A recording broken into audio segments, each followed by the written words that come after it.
सपा कांग्रेस वाले सरकार में आए तो रामलला को फिर से टेंट में भेजेंगे और मंदिर पर बुलडोजर चलवा देंगे। क्या योगी जी से यही सीखना है क्या?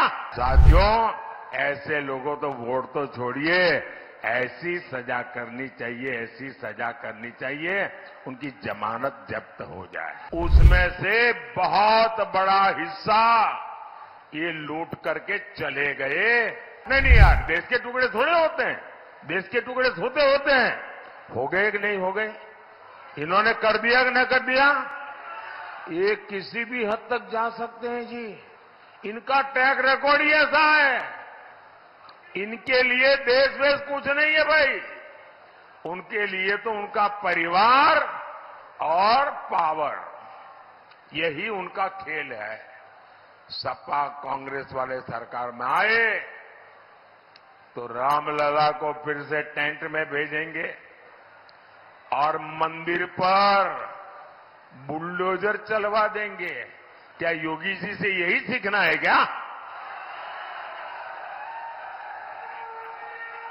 अरे जरा योगी जी से ट्यूशन लो, बुलडोजर कहां चलाना कहां नहीं चलाना।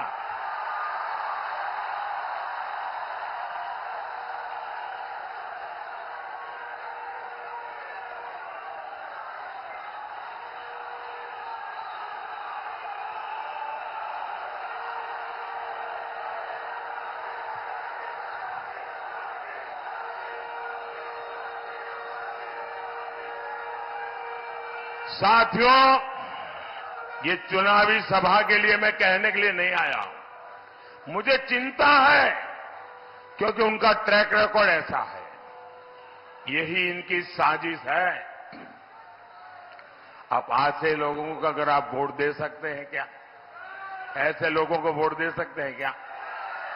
साथियों, ऐसे लोगों तो वोट तो छोड़िए, ऐसी सजा करनी चाहिए, ऐसी सजा करनी चाहिए उनकी जमानत जब्त हो जाए।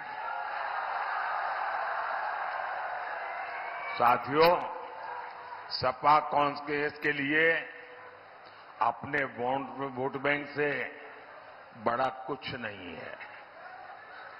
और जब मैं इनकी पोल खोलता हूं तो ये बेचैन हो जाते हैं, नींद हराम हो जाती है। लेकिन फिर क्या करते हैं, जैसे बहुत बुखार चढ़ जाए ना तो वो आदमी कुछ भी बोलता है, ये भी कुछ भी बोलना शुरू कर देते हैं, ऐसी गालियां देते हैं। आप मुझे बताइए, बाबा साहब आंबेडकर जब संविधान बन रहा था तब धर्म के आधार पर आरक्षण के सबसे बड़े विरोधी थे। धर्म के आधार पर आरक्षण नहीं होगा, ये संविधान सभा ने निर्णय किया था और सोच विचार करके किया था। अरे इतने ही नहीं, इनके परनाना ने भी धर्म के आधार पर आरक्षण का विरोध किया था। लेकिन 10 साल पहले यहां यूपी में इन लोगों ने धर्म के आधार पर आरक्षण देने की कोशिश की थी और कर्नाटका में तो कर दिया। कर्नाटका को उन्होंने अपनी लेबोरेटरी बनाया है। इन्होंने कर्नाटका में क्या किया, जितने मुसलमान थे उन सब मुसलमानों को रातों रात ओबीसी बना दिया, थप्पा मार दिया, कागज निकाल दिया। अब जो ओबीसी को आरक्षण मिला था उसमें से बहुत बड़ा हिस्सा ये लूट करके चले गए और लोग वहां हाथ घिसते रह गए।